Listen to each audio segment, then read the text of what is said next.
Toastmasters and guests. How many of you believe that you are under some sort of stress due to your inefficient work-life balance? Please raise your hands.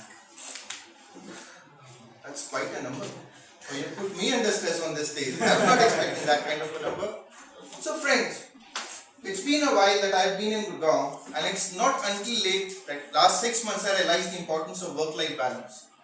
From moving from Calcutta to the fast-paced city of Gurgaon, being a bachelor, doing everything all by myself, devoting too much of time at work, that was the time I realized what I have been missing in my life. What exactly is work-life balance? Is it balancing something? No. If you just do a simple search on Google, it would reflect work-life balance is nothing but prioritizing your work and your lifestyle, your career, your ambitions, along with your family, your entertainment, your own spiritual and physical well-being. According to a study published in UK by the Medical Research Foundation, it was studied that over 1/3 of the global working population believe that the amount of time that they spend at work is the root cause of the stress that they face. It's the root cause of the work-life stress. How do we go about it? Personally, I don't believe that's the cause. If we just do a simple maths, you spend maybe 10 hours at work or studying and a minimum of 6 hours of sleep. That would add up to close to 70% of your day's activity with just 2 tasks. 70%. What you're left with is the remaining 30%. What does 30% have? Your family, your priorities, your individual well-being, and everything else that you want to aspire in life. You can't change this 70% ever in life. Friends, what are we trying to balance? 50-50? We can never attain this. Irrespective of how much you try to do, the challenge is to efficiently manage this 30% in our lives. This 30% is what we do efficiently and culminates into managing the entire 100% of your individual well-being.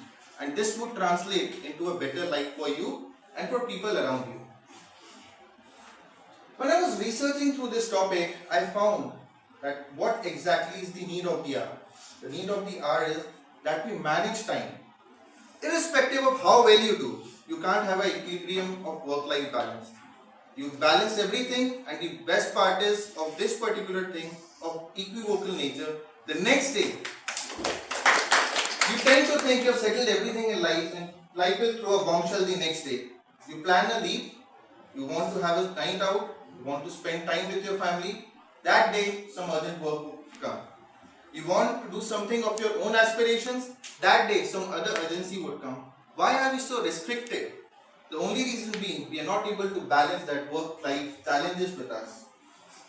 As we move ahead, one of the simple things which I have learned in my life is 5 things that we need to work upon. I'll discuss that in some time, but before that, I would also like to add the learnings which I learned while going through a book called Off Balance by Matthew Kelly. He has very tactfully mentioned small notations of what we can do in our practical lives to improve our work-life balance. And he suggests it's nothing about happiness. With money you can just buy happiness, but you can't feel happy until you have a 2000 note of late. Besides that, money is nothing. It's just a materialistic benefit that you gain. To be happy is something else. To be satisfied is one other thing, and that is what is required to achieve work-life balance. With my own personal experiences which I have learned over the last 2 years being in Gurgaon and doing practical things, I have learned 5 things to attain this thing. What? Number 1, speak up. Learn to connect with people around you. Don't stay and live your life in a cocoon of isolation. If you don't have people around you, just go and join a Toastmasters club. Nothing like it. Next, find time, manage time.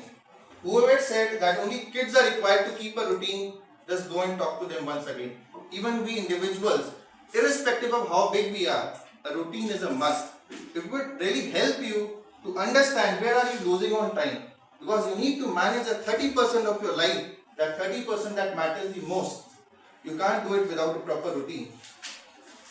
Third, try and list down your priorities and delegate to people around you. Have a supportive network so that when you are unavailable to fill in those gaps, people around you, be it your friends, be it your colleagues, be it your extended family members, they reach out to support you in the need of the hour. Maintain relationships with them. Fourth, try to organize your own priorities. Try to pamper yourself. Be happy with what you are. Never wait for anyone else to make you happy. You have the happiness quotient inside you. One happy individual has the energy and the motivation to make people happy around us. Frankly speaking, when I stepped into this club, I was unaware of what would I be subjected to. But seeing the Toastmaster come up on stage, don't you feel an exuberant energy flowing through your spines? Yes. That's the sort of person that you need to become. Lastly, always try to give small chunks of your time to the things that you require. That 1 hour will never come in your life when you wanted to do the things that you want to do. That Sunday will never come in your life. Step up. Live your life by giving at least 15-20 minutes to things that you want to do.